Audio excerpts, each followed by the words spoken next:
Train door യാത്ര സൂക്ഷിച്ചാൽ ദുഃഖിക്കേണ്ട ഇന്ന് മെയ് 20, 2025. ഇന്ന് ബാംഗ്ലൂർ കന്യാകുമാരി എക്സ്പ്രസ്സിലെ ട്രെയിനിൻ്റെ ഡോറിൽ യാത്ര ചെയ്യാനായിട്ട് സാഹചര്യം കിട്ടിയപ്പോൾ എനിക്ക് ട്രെയിൻ ഡോറിനെ കുറിച്ചൊരു വീഡിയോ ഷോട്ട് ഇടാനായിട്ട് തോന്നി. ഞാൻ ഡൽഹിയിൽ പോകുമ്പം ഈ ഡോറിൽ ഡൽഹിയിൽ ഞാൻ ഒരു 4-5 പ്രാവശ്യം, ചെന്നൈയിലൊരു പ്രാവശ്യം അവർ ആരെങ്കിലും ഈ ഡോറിൻ്റെ അടുത്ത് മൊബൈൽ ചുള്ളിക്കൊണ്ടിരുന്ന് കഴിഞ്ഞാൽ ചില പിള്ളേർ, ചിലർ വടിയായിട്ട്, ചിലർ കയ്യും തട്ടി മൊബൈൽ തട്ടിയെടുക്കും ഞാൻ നേരിട്ട് കണ്ടിട്ടുണ്ട്. അപ്പം അത് വലിയൊരു അപകടമാണ്.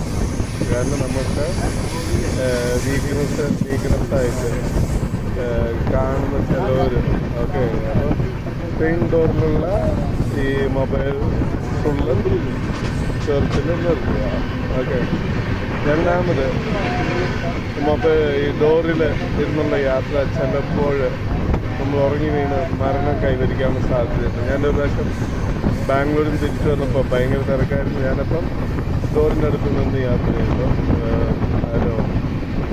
ഒരു മലയാളി ഇരുന്നുറങ്ങായിരുന്നു. ഒരു തമിഴൻ, വലിയ പണമില്ലാത്ത ഒരു ദരിദ്രൻ, ഭിക്ഷക്കാരനെ പണ്ടിരിക്കുന്ന ആൾ ഈ ഉറങ്ങുന്ന അവനെ താഴോട്ട് തള്ളി താഴെ വീഴ്ത്താനായിട്ട് നോക്കി. അവൻ മിടുക്കനായ കാരണം അവൻ താഴെ വീഴാതെ മനസ്സിൽ രക്ഷപ്പെട്ടു. അപ്പം ഈ നമ്മുടെ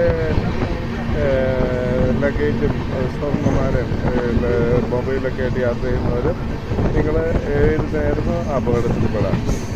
ഒരു പ്രാവശ്യം ഞാൻ നാഗ്പൂരിൽ ട്രെയിനിൻ്റെ ഡോറിൽ യാത്ര ചെയ്തപ്പം എനിക്ക് ഇരിക്കാൻ സീറ്റ് കിട്ടിയില്ല. അപ്പം ഞാൻ ഡോറിലിരിക്കുകയായിരുന്നു. അപ്പം എനിക്ക് സീറ്റ് തരാതെ ഒരു ഹിന്ദിക്കാരൻ എൻ്റെ ബാഗ് അവിടെ വർദ്ധ നദിയിലോട്ട് എറിയാൻ പോയപ്പോൾ ഞാൻ എഴുന്നേറ്റ് കൊടുത്തു. കാരണം നമ്മുടെ ലഗേജ് ആയിരിക്കും നഷ്ടപ്പെടാനുള്ള സാധ്യത.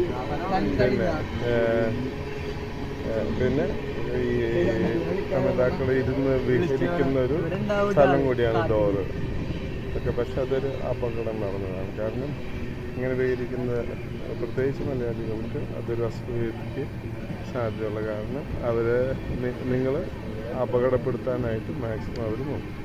അപ്പം ഉള്ളിൽ എവിടെയെങ്കിലും പോകാം, പക്ഷെ ഡോറിലുള്ളത് നമ്മൾ ഇത് ചെയ്യണം. ഓക്കെ. പിന്നെ ഈ ഡോറിലൂടെ നമ്മൾ യാത്ര ചെയ്യുമ്പോൾ നമ്മുടെ ലഗേജസ് സൂക്ഷിക്കണം. കാരണം ഡോറിൻ്റെ അടുത്ത് ഒരിക്കലും നമ്മൾ ലഗേജ് വെച്ചാലും കെട്ടി വയ്ക്കാനായിട്ട് വയ്ക്കും. അങ്ങനെ വെച്ചില്ലെങ്കിൽ ചിലപ്പം വണ്ടി നീങ്ങുമ്പം ലഗേജ് നഷ്ടപ്പെടാം. ഓക്കെ. കൂടുതൽ വിവരത്തിന് സേവ സമാജം യൂട്യൂബ് സബ്സ്ക്രൈബ് ചെയ്യുക. ഓക്കെ.